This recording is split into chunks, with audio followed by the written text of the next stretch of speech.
Okay, well, so this is a soapbox, and I feel I should just be talking about the budget. But it's okay.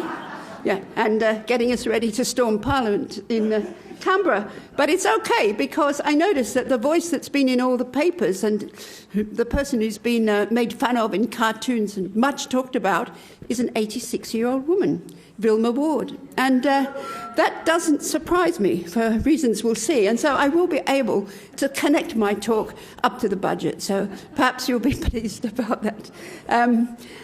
It's actually the making of socialism, not the making of journalism. Someone misquoted me.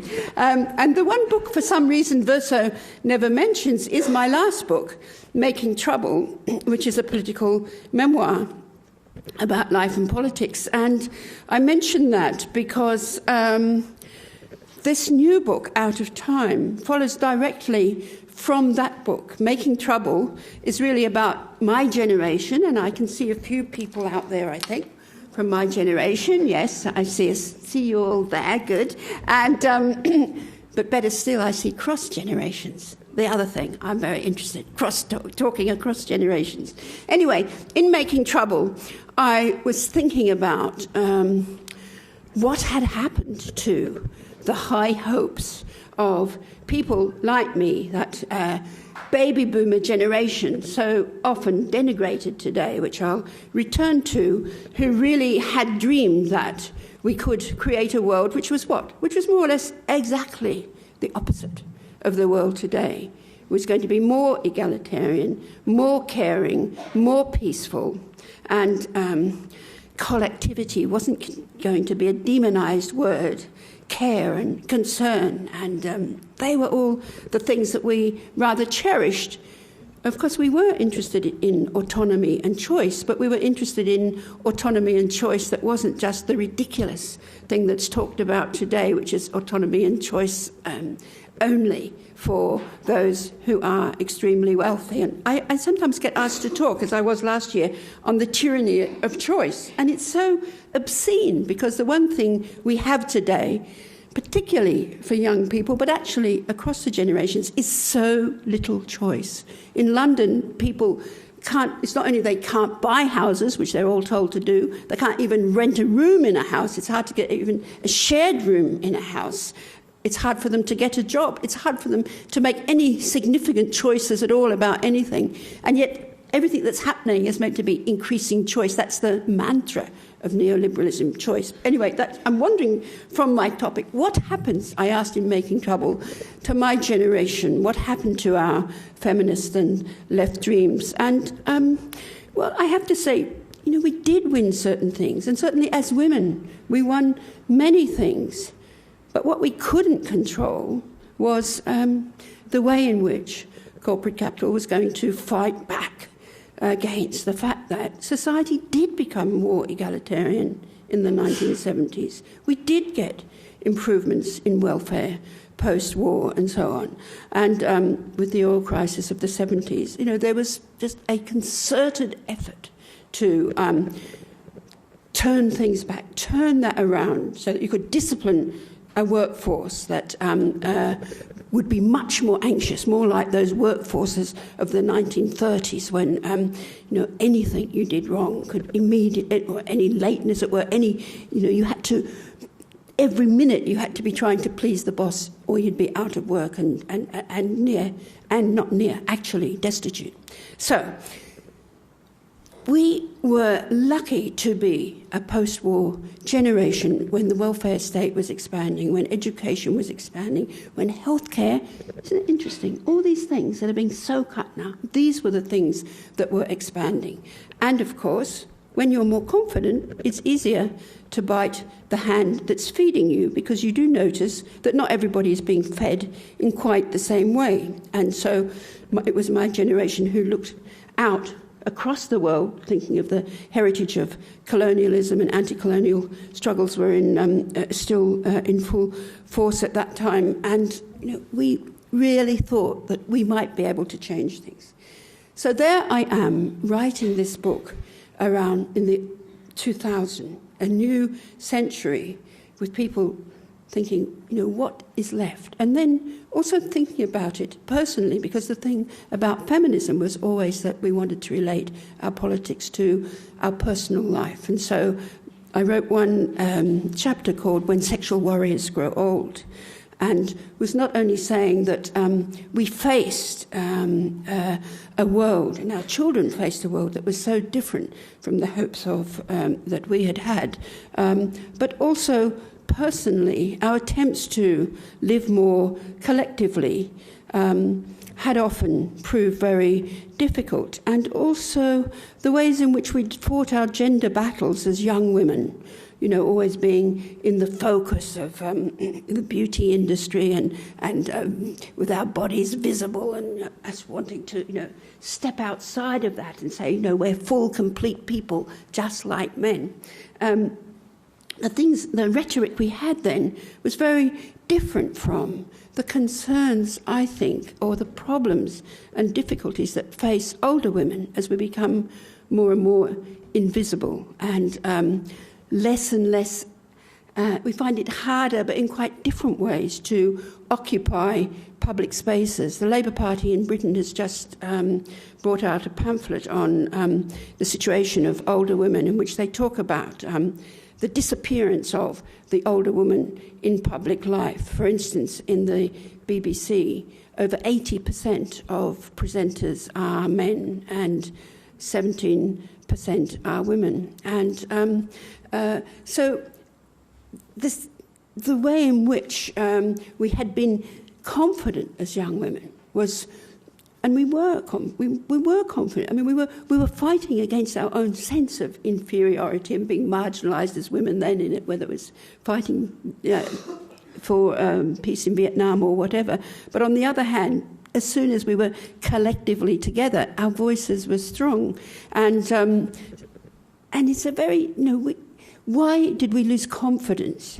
Friends of mine like Sue O'Sullivan has written about this. Why did we lose confidence as we headed into middle age? Well, I spoke about that in Making Trouble, and a lot of my friends said, write more about that, write more about that. So I did. I decided I would write about ageing. But it turns out that this attempt to write about the what will turn out as I got more and more into it, the paradoxes and contradictions of ageing, were first of all that although old age was everywhere all around us in the news, the dangers of the ageing population globally and locally, people also had trouble talking about it, because the belief was that nobody really wants to hear about old age. Why do you want to write about old age? You don't look old. Everybody would say that. They'd come in as I was doing my research with all my books on ageing. How can you? Isn't that depressing? How can you read that? And then I had another problem, which was publishers said nobody wants to read about old age. Everyone wants to read about youth.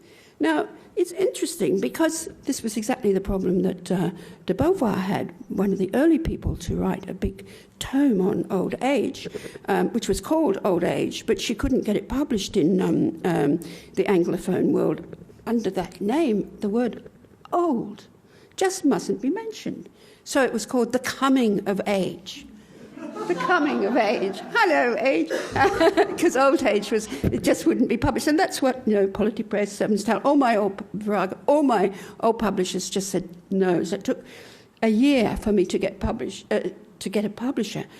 Although the minute I'd got one, which was Verso, almost within days it was perfectly clear that this book was going to sell better than any other book, because actually everyone is thinking about old age. And so that's the first paradox of old age, that we're all living longer. We're living a whole generation longer than we did a century ago. A good 30 years have been added to our lifetimes. Now, you'd think that might be something to celebrate, but actually, for very many reasons, people are actually frightened of getting old ever younger. So in their late 20s, people are going for liposuction, and particularly women are fearing being old. And interviews with younger women indicate, they are very frightened of aging. The fear of aging is actually increasing rather than it being something to celebrate. And so you also might think, well, there's so many old people now. They really are more old people. Why isn't our voice extremely prominent? And of course, for reasons I'll say, some people imagine that our voice is extremely prominent. But actually, the first thing you find when you talk to old people and interview old people is they all say at once, well, I don't feel old. That's this disavowal of old age. You don't look old. You're looking very young. Is what we all want to hear. We feel we have to hear that there is something that is in itself insulting to be old. And so there are two different ways of thinking about old age, because there is now a rhetoric of aging well tied in with self-reliance, self-support. We all ought to be able to, stay fit and healthy, never grow fragile, above all, never become dependent and in need of the state. That's what aging well, unfortunately, that rhetoric of aging well, it's fine to age well. But the other side of that takes us back to an idea that really what old age is about is becoming more decrepit and frail and useless and hopeless and posing a burden to society. And that rhetoric is actually extremely strong. The silver tsunami of aging is what you read about. Actually, that comes from Martin Amis, a rather well-known British novelist who, in order to get publicity for his last book, I think it's his last book, The Pregnant Widow, talked about the fact that we were soon going to be living in societies where demented oldies would be polluting the street in this silver tsunami of aging, and his solution was phone booths on every corner where people, when they reached around the age of 70, which is actually 30 years younger than people are likely to die over the next few decades, they'd be given a medal and some poison. And that idea of the fixed term suicide for the elderly is quite an old idea, actually. It was written about as the fixed term by, I've forgotten his name, I haven't got notes, so my short-term memory is going, over 100 years ago, where it was precisely that at 70 it would be obligatory that everyone would commit suicide. And so, getting rid of the elderly, getting rid of old people, and a contempt and denigration of old people has been with us for a long time, but it takes different forms in different societies. And you often hear about, well, it's only actually in contemporary society that there's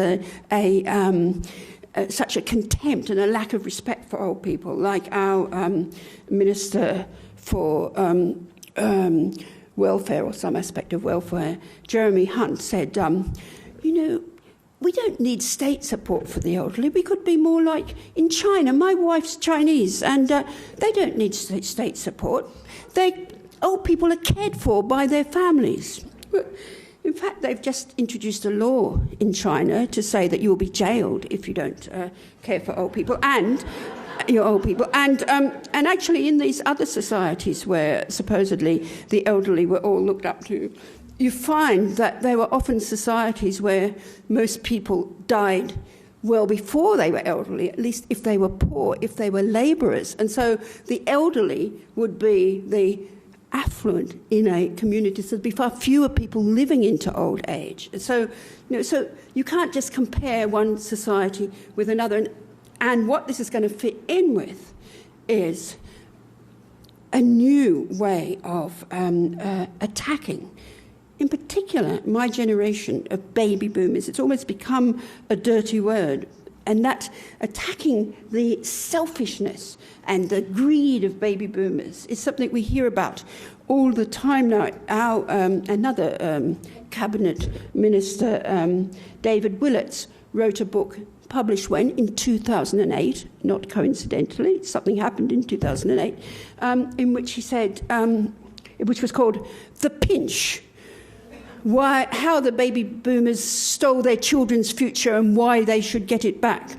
And in fact, in both the US and Britain, and I don't know because I'm not reading the Australian papers, you got this whole orchestration of attacks on people entering old age as these people who had it all and never thought about the future.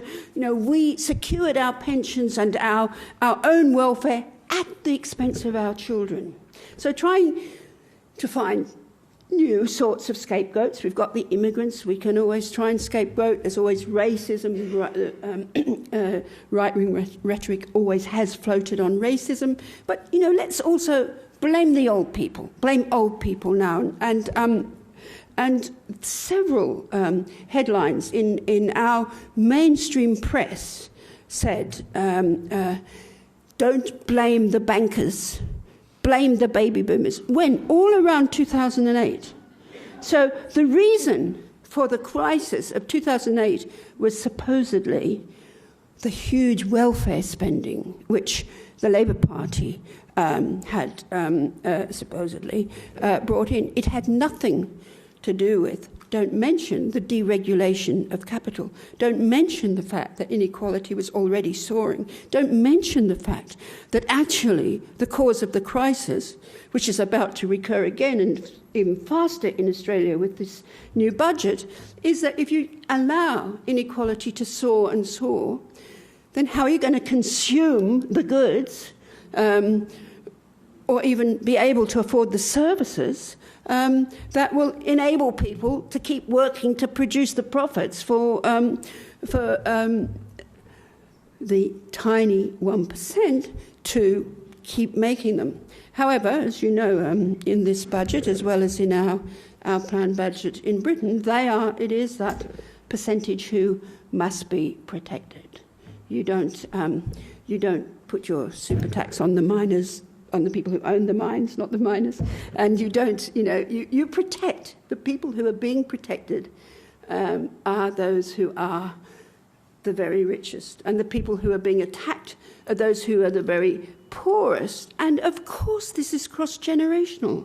Of course there is poverty in all the generations. It isn't just the young against the old. 20% of the elderly live in poverty. In particular, women live in poverty for various reasons. They haven't been working full-time. Their pension pot is they haven't been working for 40 years full-time. Their pension pot is likely to be smaller, nearly always, because they are more likely to be working part-time or have taken time off from work and so on. So amongst that 20%, a bigger percentage of that is women. So there is another aspect to ageing, which is the gendering of ageing, which I say a lot about in my book, because the first thing that you notice about rhetorics and thoughts about old age is that women are aged faster than men. Women are aged by culture far faster than men. And there's more to it than that. It's that all the most ancient and hideous images of old age, I sometimes have PowerPoints here, the ugly duchess, the witch, the hag, the harridan, they're all female.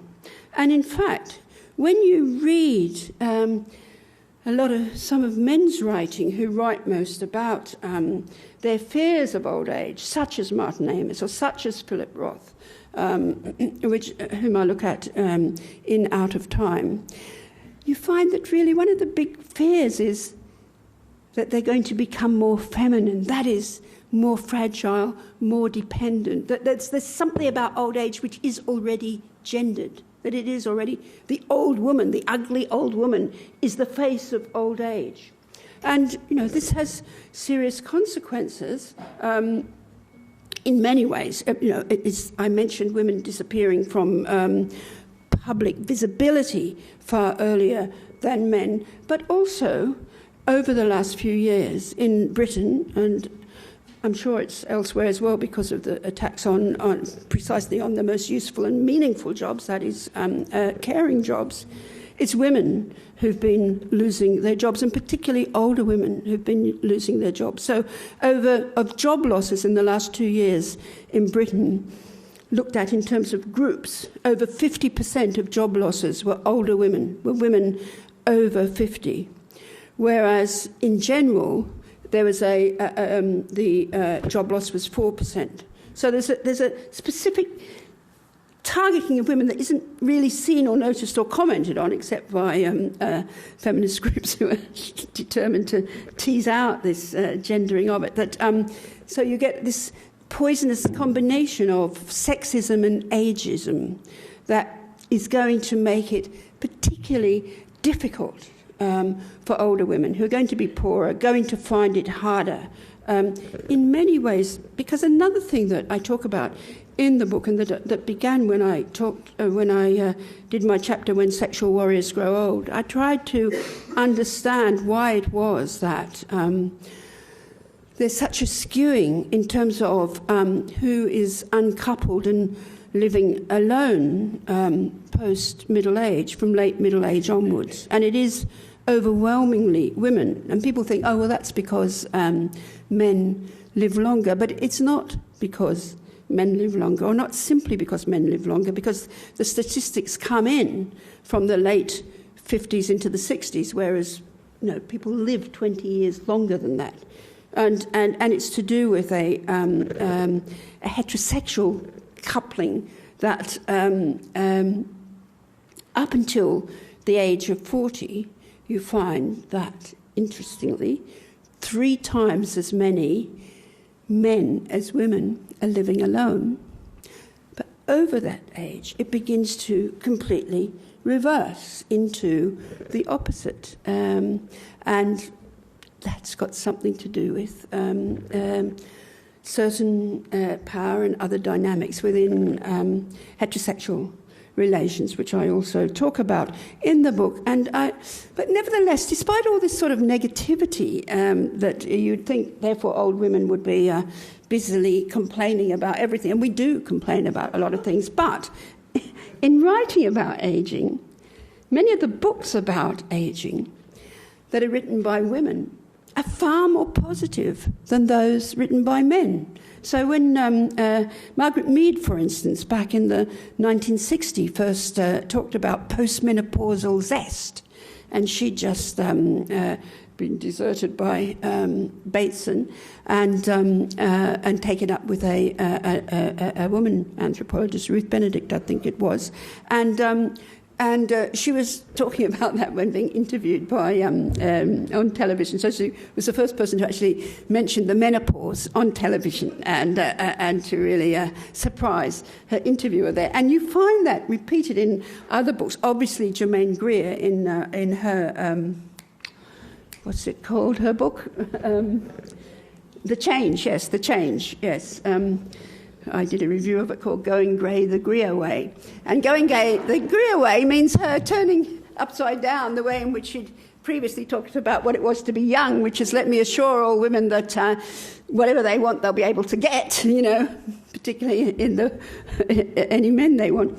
And she said, well, actually, it's better for women just to be living alone, and I get much more fun tending my garden, etc., than I ever had in the arms of any man. So what I found that women were writing was, we're fine in old age, but and we're no longer interested in sex.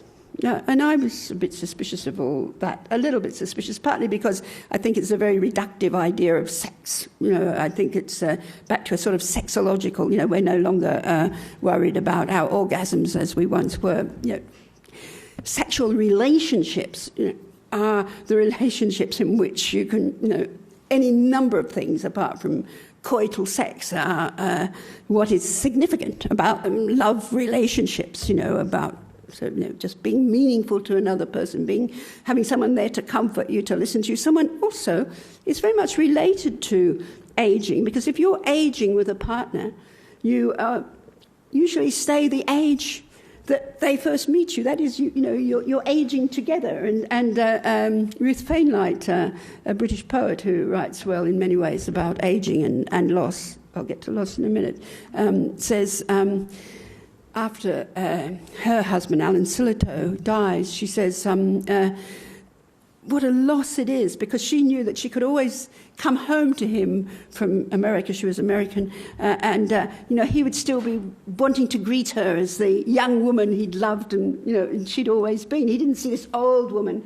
who was aged by society into this infirm old woman, and that relates to another way in which, in particular, aging women are portrayed nowadays more and more, doubling with dementia. There's all sorts of films, Away from Her, the Adieu, a whole lot of films in which to portray an older woman is to portray someone who is already demented. Of course, that is the huge fear about aging, dementia. So when I'm talking in my book, I want to talk about the pleasures as well as these paradoxes and perils of aging. Actually, my publishers did insist. I wanted to have my subtitle as The Paradoxes of Aging, but they wanted pleasures in there, which was okay with me. But part of the significance of aging, I think, is thinking about loss, thinking about loss is not only something that we experience in old age, it's something we're always experiencing. When we leave our primary school, when we leave, when we're no longer teenagers, when the Beatles had their great hit, I Believe in Yesterday, they were in their early 20s. So there is something about time passing which is haunting in itself.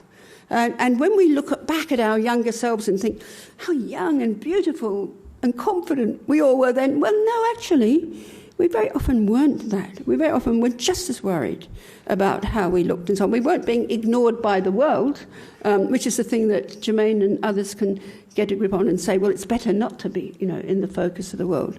But we were often very troubled about our appearance, about our relationships and so on. But looking back, nostalgia comes in, we must have been, that was wonderful then.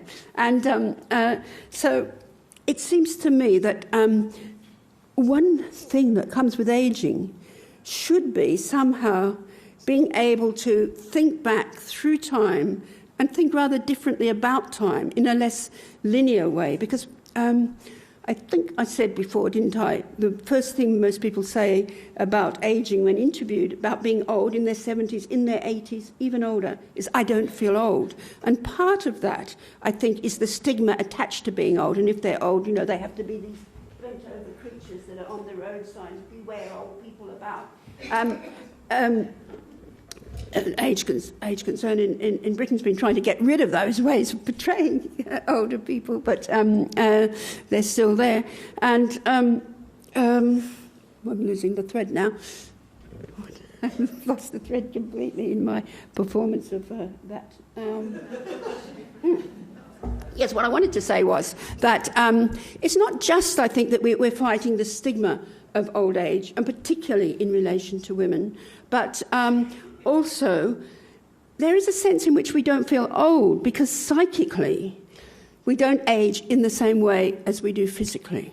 And psychically we do time travel very easily. We are still, in some ways, psychically, the people we've always been, for better or worse.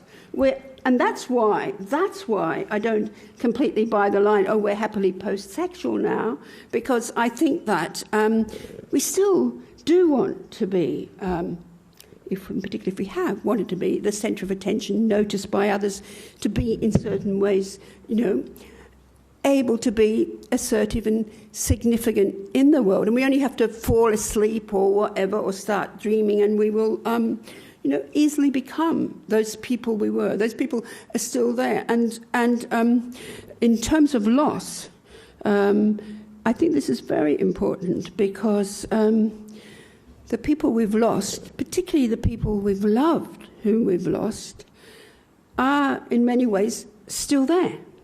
They are still there. We have internalised them. There's nearly everyone who wants to talk about this refers to Freud's mourning and melancholia when he says, well, what happens in the first few years of mourning, for ordinary mourning, mourning that in certain ways one move on from, not by no longer mourning, but by actually bringing together all the things that have been important about someone, them still being there. And I was talking to my 96-year-old uncle yesterday, and really, who lost his a wife who he'd lived with for 70 years, my aunt, 2.5 years ago, and he kept talking about this and saying, it's so strange in many ways. I feel she's still there, and I even feel her turn over in the bed, and sometimes I put the light on and and so on. And I said, well, that's comforting, isn't it? And no wonder there's so many stories about ghosts and so on. And it's actually more difficult to mourn when you've had a more conflicted relationship. And actually, Freud also talks about this, that when people who can't recover from loss, and who are sort of start berating themselves in acute grief, according to Freud, in an essay it's complicated, and I don't completely agree with it, but nevertheless, he says you're actually, or the intensity of certain forms of grieving is an accusation against the person you've lost, so that you're actually, it's harder to mourn someone when the relationship's been more ambivalent and more full of bitterness in the sense that they've left you, they've decided to leave you to cope alone and so on.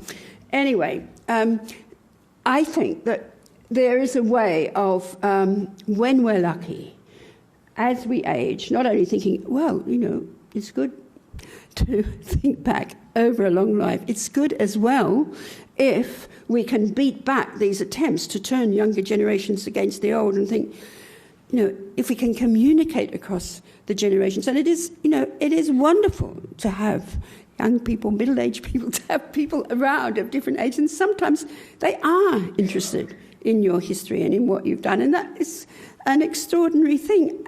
But it's not only good for old people to have this cross-generational communication, obviously, and not just within families. Sometimes families are caring very well for their older people. Sometimes there's the most terrible bitterness and resentment inside families that can get worse as, roles have to change and daughter becomes mother and son becomes father and so on.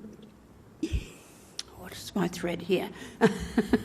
Yes, not just within families, but in culturally and socially, to fight that ghettoisation of different age groups, which I think we're seeing more of rather than less of, is extremely important.